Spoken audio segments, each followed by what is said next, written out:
ഇന്ത്യക്കെതിരെ സ്വന്തം മണ്ണിൽ ഏകദിന പരമ്പരയിൽ വിജയം. ഇപ്പോൾ ന്യൂസിലാൻഡിനെതിരെ ടെസ്റ്റ് പരമ്പരയിലും ശ്രീലങ്കൻ ആധിപത്യം. ഓരോ ക്രിക്കറ്റ് ആരാധകന്റെ മനസ്സിൽ ഉയരുന്നത് ഒരൊറ്റ ചോദ്യമാണ്: പ്രതാപം വീണ്ടെടുക്കുമോ സിംഹളന്മാർ?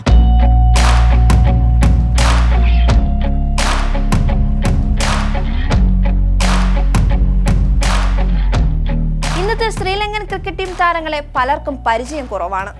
ഏതൊരു ടീമിനോടും തോറ്റുമടങ്ങുന്ന ഒരു ടീം. എന്നാൽ കുറച്ചു വർഷം മുമ്പ് വരെ കഥ ഇതായിരുന്നില്ല.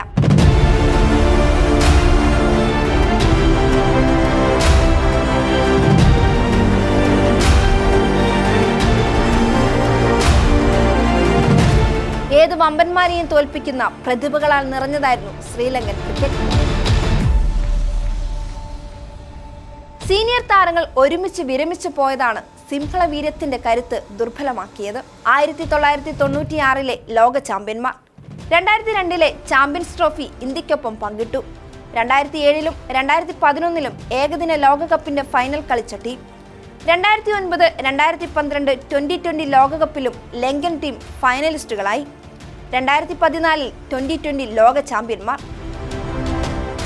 അർജുന രണതുംഗ, അരവിന്ദ ഡി സിൽവ, മർവൻ അട്ടപ്പെട്ടു, സന്നത്ത് ജയസൂര്യ, തിലകരത്ന ദിൽഷൻ, മഹേള ജയവർദ്ധന, കുമാർ സംഗക്കാരെ, മുത്തയ്യ മുരളീധരൻ, ചാമിന്ദ വാസ്, ലസിത് മല്ലിംഗ എന്നിങ്ങനെയുള്ള മഹാരഥന്മാർ കളിച്ച ടീം. എന്നാൽ ഇവർ കളം വിട്ടപ്പോൾ ലങ്കൻ കോട്ടയുടെ തകർച്ചയും തുടങ്ങി. എന്നും ക്രിക്കറ്റ് ലോകത്തെ അത്ഭുതപ്പെടുത്തിയ ലങ്ക വീണ്ടും ഒരു തിരിച്ചുവരവിന്റെ സൂചനകൾ നൽകുകയാണ്. തുടർച്ചയായ 8 ടെസ്റ്റ് മത്സരങ്ങളിൽ അർദ്ധ സെഞ്ചുറി നേടിയ കാമിൻഡു മെൻഡിസ്, കിവീസ് ടീമിനെ സ്പിന്നിൽ കുരുക്കിയ പ്രഭത് ജയസൂര്യ, അനുഭവ സമ്പത്തുമായി ദിനേശ് ചാണ്ടിമാൽ, ഏഞ്ചലോ മാത്യൂസ് എന്നിവർ സിംഹള വീര്യത്തിന് കരുത്തേകുന്നു. എല്ലാറ്റിനും മുകളിലായി സന്നത്ത് ജയസൂര്യയുടെ പരിശീലന മികവ്.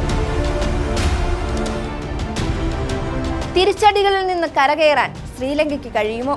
ആ പഴയ പോരാട്ട വീര്യം തിരിച്ചു വരുമോ? ഓരോ ക്രിക്കറ്റ് ആരാധകനും അത് ആഗ്രഹിക്കുന്നുണ്ട്.